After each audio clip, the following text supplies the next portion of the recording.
Hi, this is Nick Pizzi, and this is part 2 of the lime softening exam module for practical math for water treatment plant operators. Let me share this screen with you and we'll get started on this particular module. And again, this is practical math for lime softening part 2.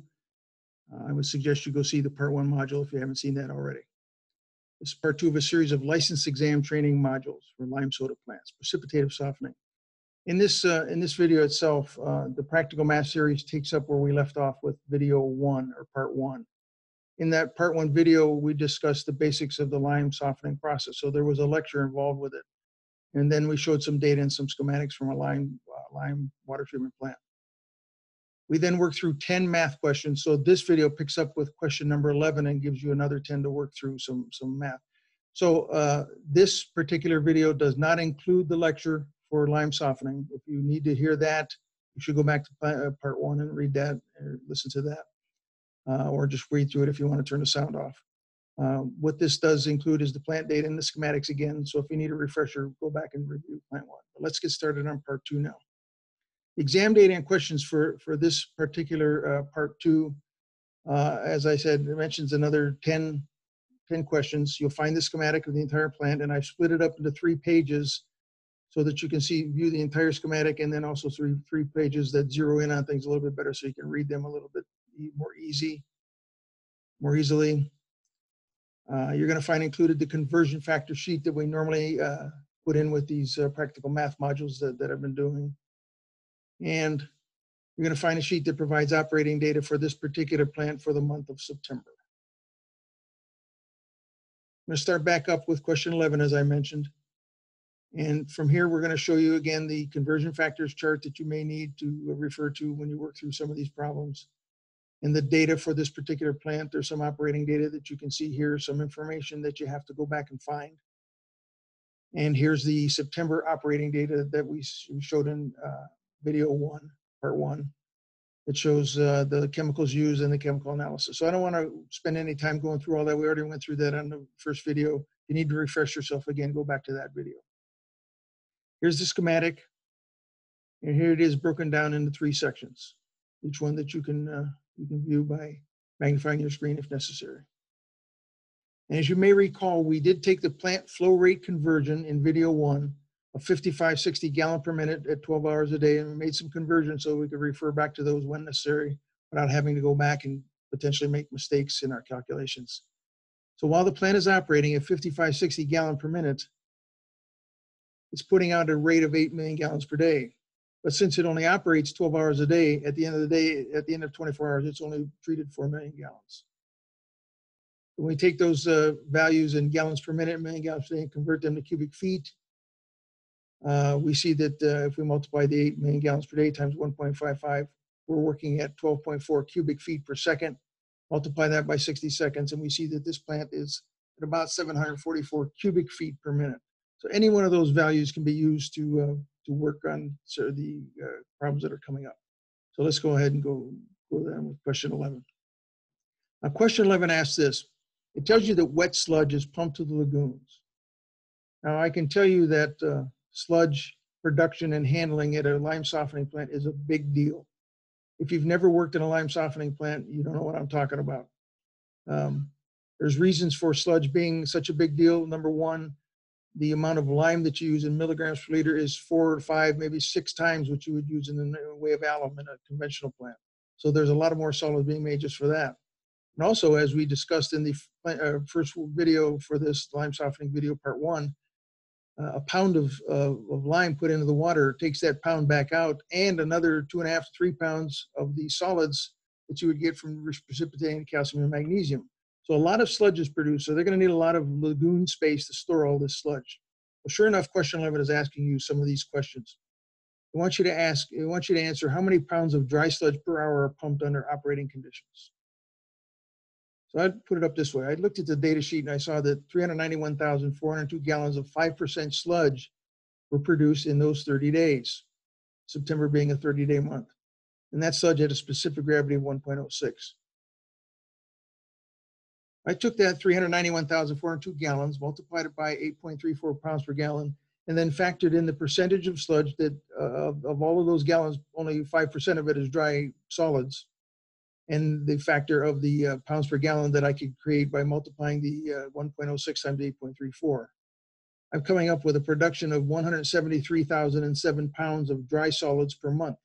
Well, the question was how much per hour. So I have to take that pounds dry per month, and divide it by the 30 days and the 24 hours a day. So I'm coming up with about 240 pounds of dry solids per hour being produced.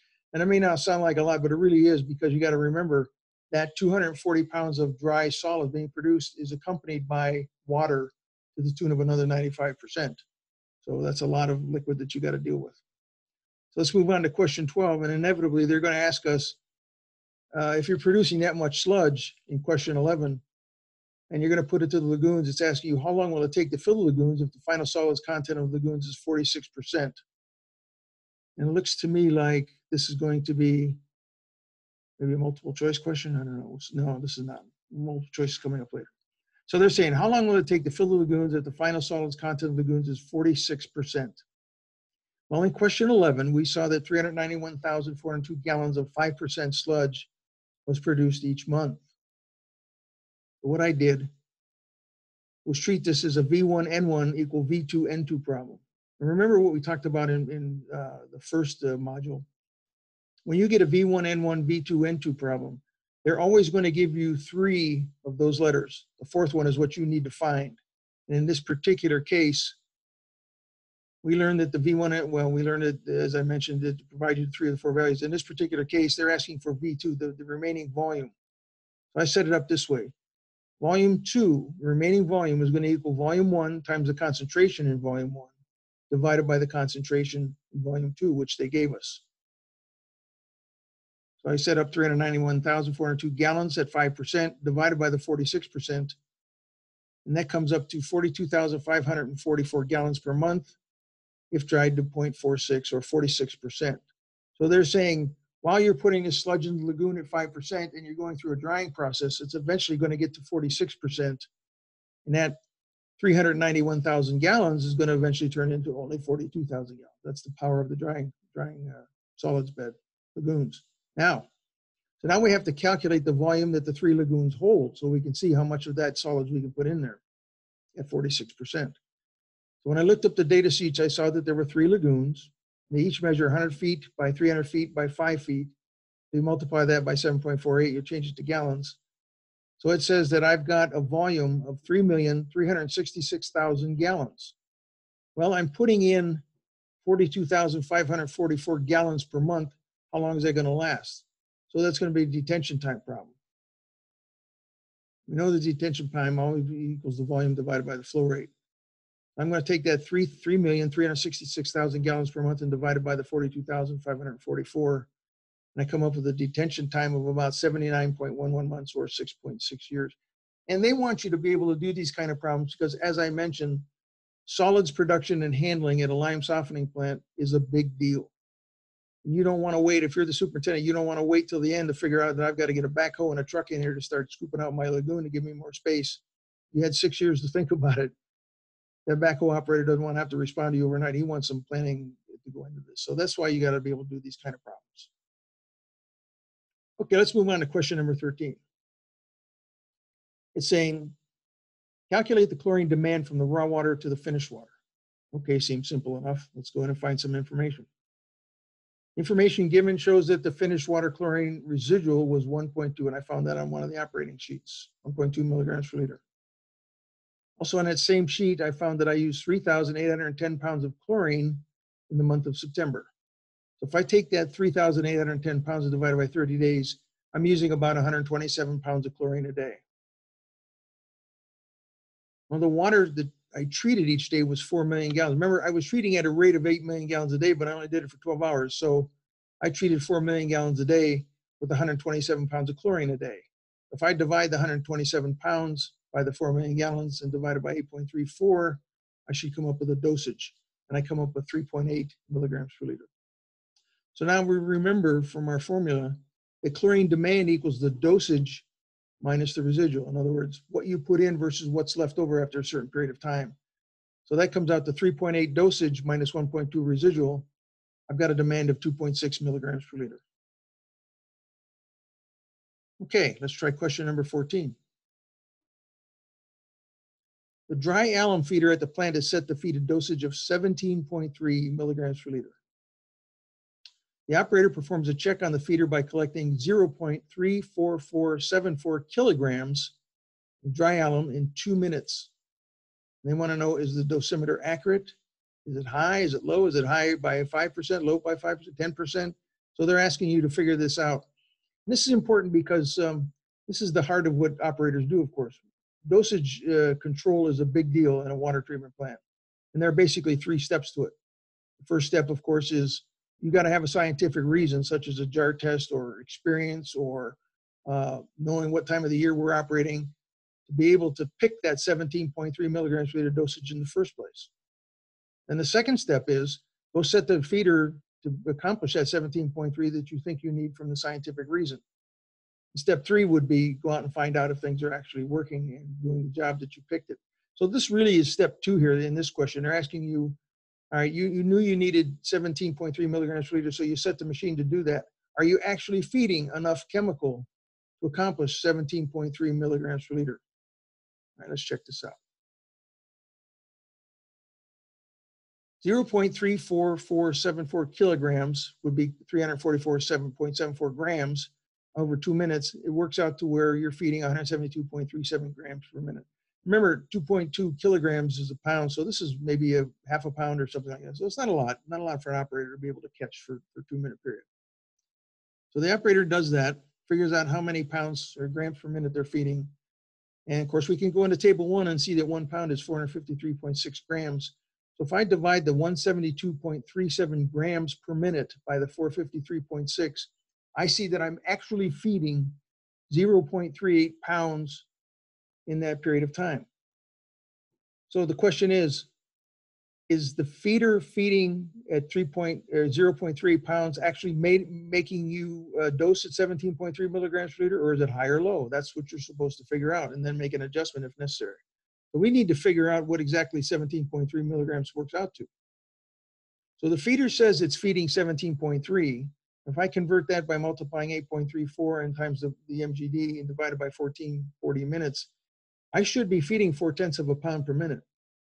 Well, I just figured out that that's not what I'm doing. I'm only feeding 0.38 pounds per minute instead of the 0.4. It works out to be a lot of difference over a period of 24 hours.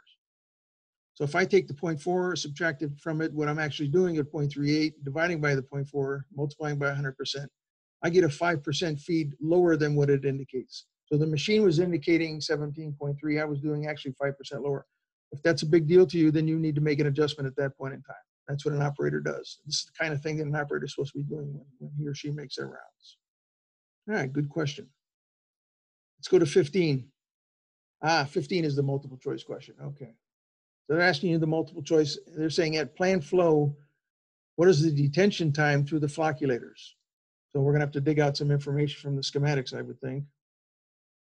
Do the calculations on the left side, and we're going to do the answers on the right side. So you're going to give us answers.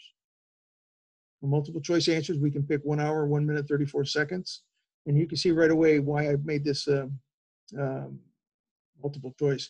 Because when you do the exam and you come out to hours and tenths of minutes or hundreds of minutes, and you have to convert those to seconds, sometimes you get confused. And they'll do that with you on these exams. They'll put in hours, minutes, and seconds that look like the right answer, and you pick the wrong one and you're screwed. So you got to be careful with these things. That happened to me once. The second choice is 0 hours, 30 minutes, 45 seconds. The third is 1 hour, 1 minute, and 21 seconds. And the fourth is 0 hours, 30 minutes, and 24 seconds. I can see what they're doing here. We know that flocculation usually is about 30 minutes, so you're tempted to think that it's going to be 2 or 4. We'll see how it works out. We also know that at an softening plant, flocculation tends to be a little bit longer because you're working with larger solids that you got to deal with. So let's go into the sheets and figure out that the planned flow is shown at 8 million gallons per day while the plant is operating. So when I did that math, remember I came up with 744 or 743.3 cubic feet per minute, somewhere in that range. So I'm going to use the 743.3 cubic feet per minute as my flow rate. So I'm going to put up a detention time problem. I'm going to see that I have 4 flocks. Each one is measured at 30 feet by 38 feet by 10 feet. If I divide that by the 743.3 cubic feet, I come up with an answer of 45,600 cubic feet divided by the 743.3, or 61.34 minutes. Therefore, the answer has got to be, in my opinion, 3. That works out to 1 hour, 1 minute, and 21 seconds. Do the math and see if I'm wrong. All right, hope you did well on that. Let's move to question number 16. Halfway through. Question number 16 says, calculate the maximum number of backwashes allowed over a 4-hour period if the reclaim basin is being emptied by the 560 gallon per minute pump. Okay, so when we go into our schematics, we see that when we backwash a filter, it goes into our reclaim basin. So we're going to need to know how big that thing is. We're going to assume that we're going to start out from empty. We also see that that reclaim basin has a pump on it that takes water out the other end of it and sends it back to rapid mix. So while I'm putting backwash water into it, I'm taking some backwash water out of it. And so that is going to factor into the detention time, which is basically what they're asking you here. Let's look at it this way. I went in into schematics and found that the reclaim basin is 25 feet by 80 feet by 15 feet, which works out to 30,000 cubic feet. If I convert that to gallons, I get 224,400 gallons. So in other words, how many backwashes will fill up 224,400 gallons? But during that time, during that 4 hours that we're talking, we're running 560 gallon per minute out the back end of this thing. We're doing that for 4 hours. So 560 gallon per minute for 4 hours and factor in the 60 minutes per hour, I'm taking out 134,400 gallons. So to me, it's as if the basin could hold its volume, the 224,400 that we calculated, plus what water is being taken out of it, which is another 134,400. Add those two together, and it's as if I've got a basin volume of 358,800 gallons. So now I can do my detention time problem. Take my 358,800 gallons. I'm going to divide that by the total wash water used for the month, which I found was 2,511,600 gallons by 46 washes. So each wash is going to be about 56,400, I think it is, gallons, which I got from digging that information out. So if I take the 358,800 divided by the 54,600, I get 6.6 washes. So in that period of time, I could wash six filters. I can't finish the 7th. So that's the answer to their question. All right, very good. Let's move to question number 17. I hope you're hanging in there. Remember, you can stop these videos at any time, do the math with pencil and paper and a calculator, get some practice in, and then come back to see if you get the right answer or not. That's the beauty of these. Now they're asking us to calculate the time to raise the clear well level 4 feet under design conditions with one small high service pump operating. Okay, so I'm going to have to go find some dimensions of the clear well. We'll look on the schematics. I find that one small high service pump is 1,400 gallon per minute. On the schematic, they listed 4 high service pumps, 2 of them at 1,400 and 2 of them at 2,800. So I'm going to use one of the small ones, is 1,400 gallon per minute. The flow going into it is the plant rate, of course. Whatever the plant is operating at, they told us was 55, 60 gallon per minute. That's all going through the filters and all going into the clear well. But what's going in is 55, 60 gallon per minute. But what's coming out from the high service pump is 1,400 gallon per minute. So the difference between that is 4,160 gallons per minute going in. If I take that 4,160 gallon per minute divided by the 7.48 gallons per cubic foot, I've got an increase of 556 cubic feet per minute. So if the clear well 4 feet of volume works out to be 85 by 200 by 4 feet, about 68,000 cubic feet, how many units of 56 cubic feet we're going to fill up that 68,000 cubic feet? That's what I need to know. So it becomes a detention type problem. Volume divided by the flow, or 68,000 cubic feet divided by the 556 cubic feet per minute. That works out to be 122.3 minutes, or about 2 hours and 2.3 minutes. All right, very good. Question number 18 coming up.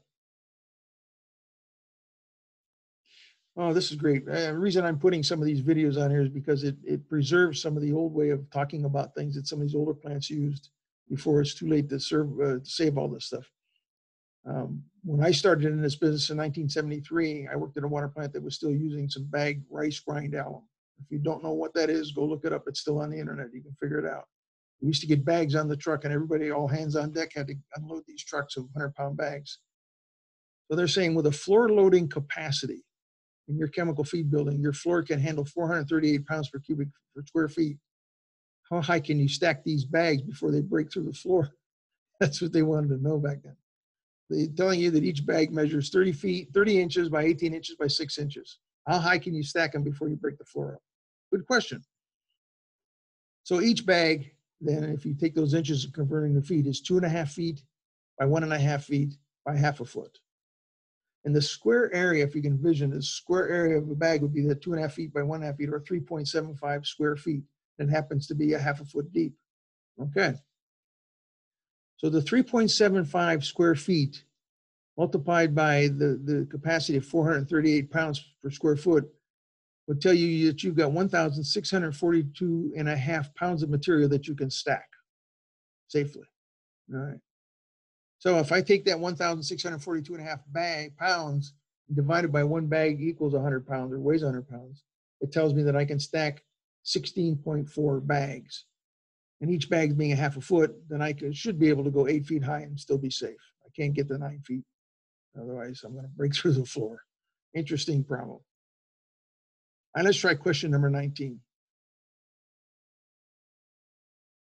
Okay, this is a nod to the laboratory folks, because that's how I started out in the business. And back then, again, being an old timer, we didn't buy off the shelf chemicals ready to use. They didn't have that type of a product back in the 1970s. So when we wanted to make sodium hydroxide workable strength, or when we want to make sulfuric acid, which I think is going to be the next problem, we had to buy the concentrated product, and we had to make our own working solutions. So in this particular case, it's saying that the lab wants to make 1/2 liter of 2 normal sodium hydroxide. So this is a little bit of a chemistry thing here. Take my chemistry degree off the shelf and see if I can remember all this stuff. They're telling us that the purity of the reagent that I'm working with, which is solid sodium hydroxide, is 98% pure. It's not 100%. There's some impurities in it. How much of it do I need to make the 1/2 liter of 2 normal sodium hydroxide? So here's how normality works.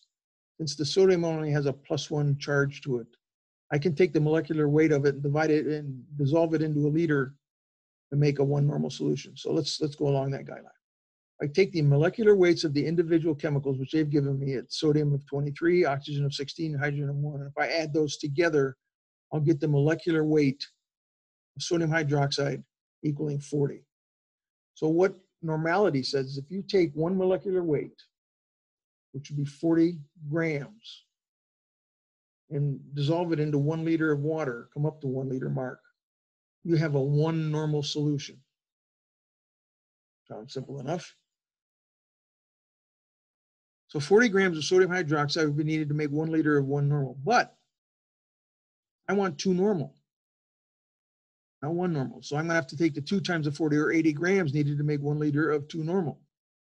And yet again, but I only wanted to make 1/2 liter. So now we're back to the 40 grams that we had to start with. Well, if I take 40 grams and make it up to 1/2 liter, I've got a 2 normal solution. However, here we go again. Reagent is only 98% pure, so that 40 grams have to be divided by the 0.98.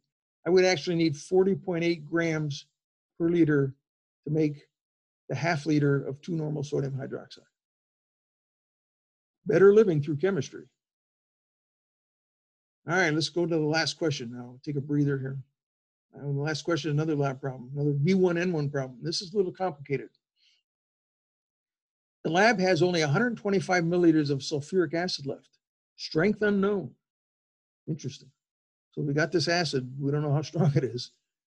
And we want to make some 0.02 normal acid to run an alkalinity test. And that's what you had to do back then. You had to buy strong, hot concentrated sulfuric acid, actually, and make it down to 2 normal to run alkalinity tests. There was no other way to do it back then. So this lab analyst has this 125 milliliters of the acid, but he doesn't know how strong it is. So he's going to have to sacrifice some of it to titrate against or neutralize another base so he can figure out the actual strength. So what he did was take 25 milliliters of the acid, took 25 away from the 125, And he used it to neutralize 52 milliliters of sodium bicarbonate that he knew was 0.045 normal. So he knew the strength of the sodium bicarbonate. By titrating with 52 milliliters of the acid, he was able to determine the strength of it. Then he knows what the original 100 milliliters left of the 125, he knows how strong that is, then he can make what he needs. So first we got to calculate the amount of lab grade water that is needed to bring the remaining acid up to desired normality. So I hope that didn't confuse you too much. We're going to do this step by step.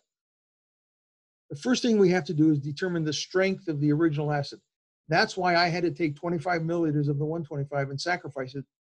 So I'm losing it, but I got to use that to figure out the strength of it. Here's what I did. I put that as a V1N1 equals V2N2. And so what I'm looking for is the original strength, because this is strength unknown. I'm trying to figure that out. So I want to know the original N1. And I get that by titrating the known sodium bicarbonate.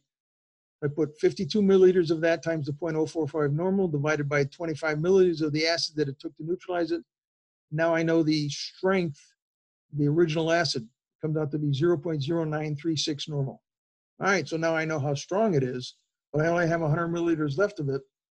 What I want to know is how much water do I add to it to make it up to the 0.02 normal that I need, because it's a little bit stronger than that. It's 0.0936 normal. I want to make 0.02 normal, so I've got to dilute it with some water. How much to be accurate? Okay, we got to go back in, calculate the amount of desired solution to be made. This becomes another V1N1 problem. This time I'm looking for V2, the ending volume. I'm setting up this V1N1 problem as 100 milliliters times the 0.0936 normal, which I just determined is left in the 100 milliliters that I have. Dividing it by the 0.02 normal that I want to make, it tells me that the resultant solution would have to be 468 milliliters. Well, I've already got 100. So the answer to the question is take the 100, add to it 368 milliliters of lab grade water to make the remaining acid at the strength that I need. Hope that made sense to you. That's the laboratory person's life. All right, so that ends this video. Final thoughts. Again, that was a part 2 video. If you needed part 1, go back to it and you'll see a couple of icons scrolling up. One of them will bring you back to the part 1 video if you need to look at it. The other one will bring you back to the series of videos that we're putting together for this practical math. And with that, I hope you did well, and I'm going to stop sharing. Good luck. Look for more videos as we go along. Thank you.